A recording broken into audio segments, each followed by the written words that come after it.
Welcome back to a brand new Round 2 Wrestling podcast here on the 27th of April, 2023. I am your host, SlimmDa KID, and I personally want to thank you for tuning into this brand new podcast. For those of you who are tuning in for the very first time, Round 2 Wrestling is very similar to a news program. We have several different segments that we talk about: the Pro Wrestling Rumor Mill, Pro Wrestling News, title matches, and Did You Know Wrestling Facts. That last one is a fan and producer favorite, and we saved that for the end of our broadcast. We are going to kick things off by taking a listen to the what-ifs and maybes in the world of professional wrestling. This is the Pro Wrestling Rumor Mill.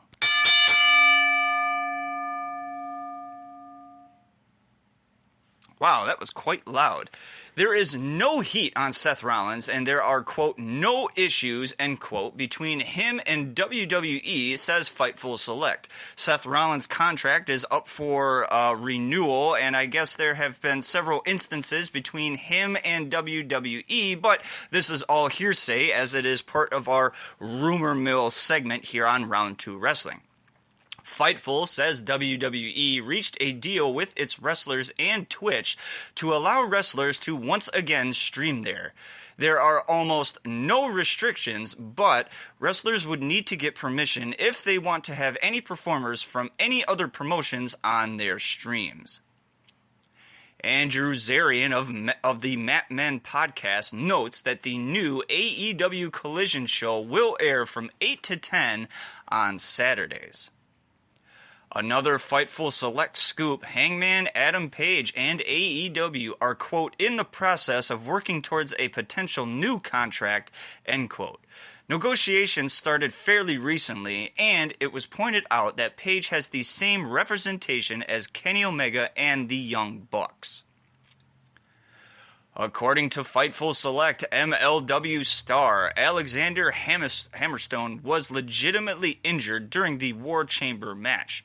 A significant portion of the planned match had to be cut out or changed, including the finish and the aftermath. We here at Round 2 Wrestling hope that Alexander Hammerstone has a quick and speedy recovery from his injury.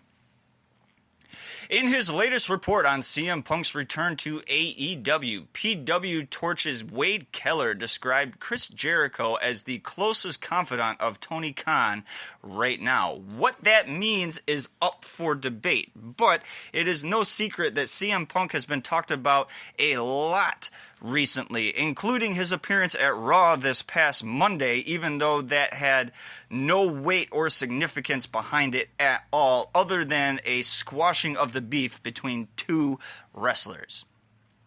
He couldn't confirm it, and AEW hasn't officially said anything, but Meltzer claims there are people at AEW who have been saying All Out will still happen the week after the All In pay-per-view in London, England.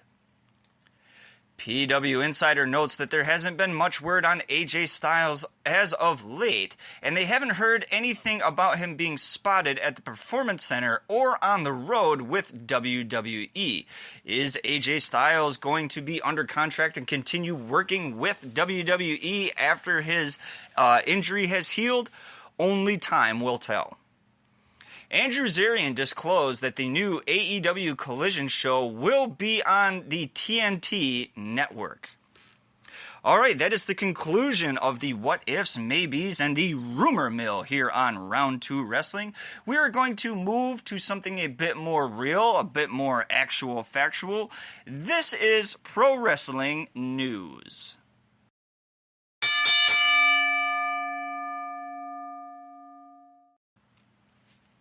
WWE CEO Nick Khan reportedly sent out an email to all WWE office employees earlier in the week, informing them that the company is returning to in-office work 5 days a week, bringing an end to the previous hybrid office work-from-home policy.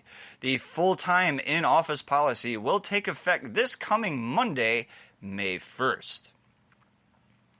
According to a story from Bloomberg Law, a lawsuit has been filed against WWE, Vince McMahon, and other executives for allegedly discriminating against a black female writer for objecting to offensively racist and stereotypical jargon that was used in scripts for black wrestlers, including Bianca Belair and Apollo Crews.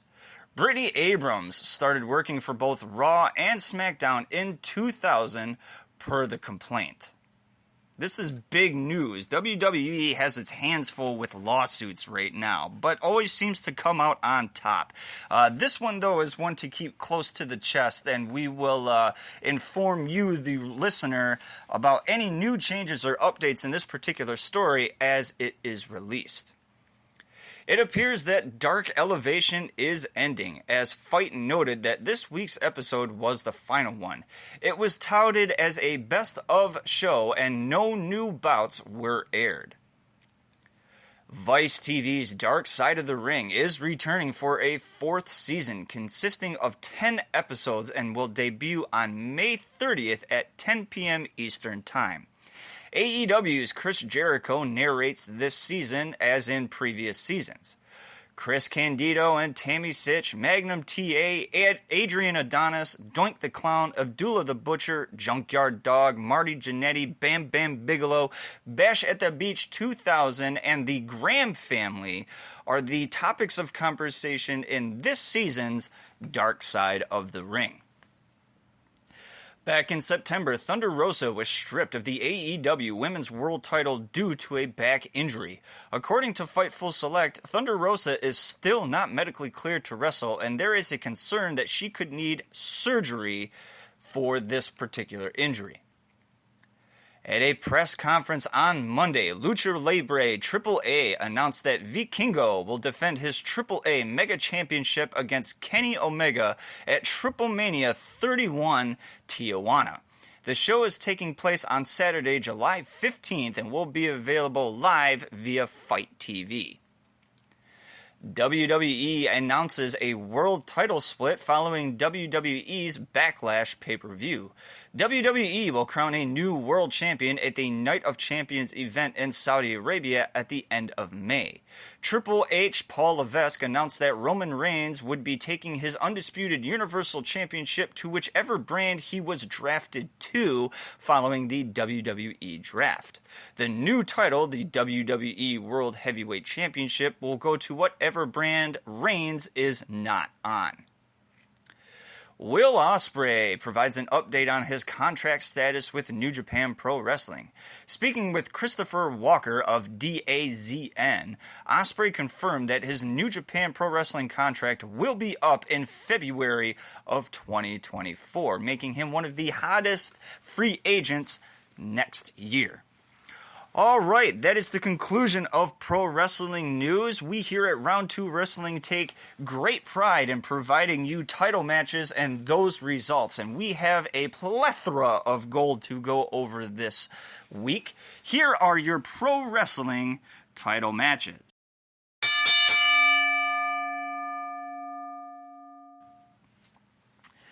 JCW champion Jordan Oliver defeated Shinjiro Irie to retain the JCW championship. GCW champion Masha Slamovich defeated Sawyer Wreck to retain the GCW championship. GCW Tag Team Champions East West Express defeated the Workhorsemen to retain the GCW Tag Team titles. NWA Women's TV Champion Kenzie Page defeated Ella Envy to retain the NWA Women's TV title. NXT Champion Carmelo Hayes defeated Grayson Waller to retain the NXT Championship. NXT Women's Champion Indy Hartwell defeated Roxanne Perez and Tiffany Stratton to retain the NXT Women's Championship. AAA Mega Champion El Hijo del Vikingo defeated Dralistico to retain the AAA Mega Championship. Ring of Honor World Champion Samoa Joe defeated Colt Cabana to retain the Ring of Honor World Television title. Impact Digital Media Champion Joe Hendry defeated Sheldon Dean to retain the Impact Digital Media Championship. WWE Intercontinental Champion Gunther defeated Xavier Woods to retain the WWE Intercontinental Championship. WWE Women's Tag Team Champions Liv Morgan and Raquel Rodriguez defeated Sonya Deville and Chelsea Green to retain the WWE Women's Tag Team titles. Okay, be sure to listen to this particular episode of Round 2 Wrestling again in case you missed your favorite promotion and if they defended a title this past week or weekend and who retained and who are new champions in those promotions. We are at the end of Round 2 Wrestling and we will conclude this podcast with a fan and producer favorite, Did You Know? Did You Know are little bits of information and facts about the wrestling world that you may or may not have known about.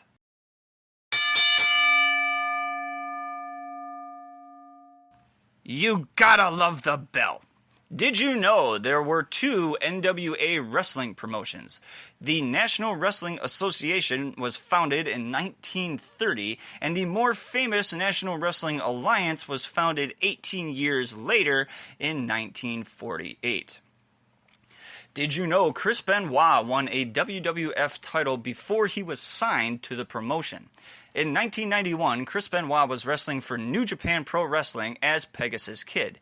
He won the WWF Light Heavyweight Championship from Villo III on the 3rd of March, nearly 9 years before he signed with WWF and held the WWF Light Heavyweight Championship for 560 days. Did you know the SmackDown after the 9/11 attacks was the first public assembly of its kind to pay tribute to the event? Did you know Flying Brian Pillman had over 30 throat surgeries before the age of 6?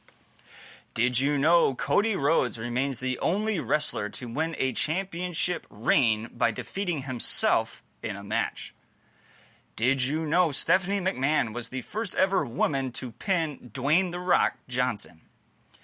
Did you know Chris Benoit's victory at WrestleMania 20 was the first time a title was won by submission in the main event at a WrestleMania? Did you know in all 5 of The Rock's tag team title reigns, none lasted for longer than 8 days? Did you know Brock Lesnar is the only person to become an NCAA, UFC, and WWE champion? Did you know John Cena was in WCW's Ready to Rumble film in the background scene with Goldberg in a gym? All right, I am SlimmDa KID, and this is the end of Round 2 Wrestling. I personally want to thank you for tuning into this brand new podcast. Be sure to tune in next week when I bring you more news, more rumors, and more results from the world of professional wrestling. On a side note, are you going to be in Southeast Michigan next Friday, May 5th? If you are, be sure to check out Combat One's next live promotion from the Waterford Sportsplex in Waterford, Michigan. Combat Uno is a celebration of lucha libre and wrestling, with the main event being between Black Taurus and Laredo Kid. Once again, I am SlimmDa KID. Be sure to tune in next week for a brand new Round 2 Wrestling podcast.